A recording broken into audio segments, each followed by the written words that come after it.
Hey, so as many of you know, we usually do a weekly blog here at the clinic, usually published on our website and then sent out on social media.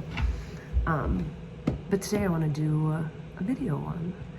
So what I want to talk about is some cupping and sinus drainage. So a few weeks ago, when the allergens really increased, I was feeling a lot of stuffiness kind of in my face and actually some tightness in my neck as well.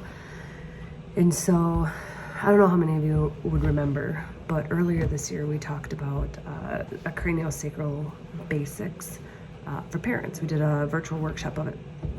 I'm gonna go ahead and try to link that probably up here to this video, so you can always click on that and get a little bit more information on what we did on that one. We discussed kind of the pathways with the sinus and how to help our kiddos with some of the drainage.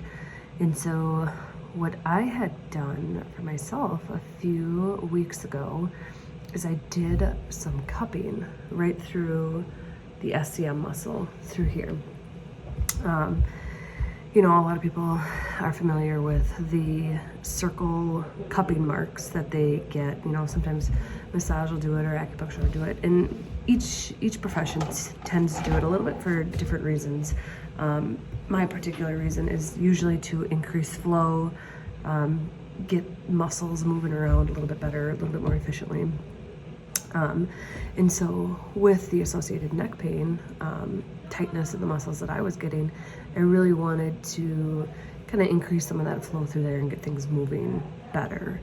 And I also have a video of just a quick through what I had done with the cupping through here. So if you're interested in that, I will also try linking that somewhere on here. You can go ahead and click that and check that out.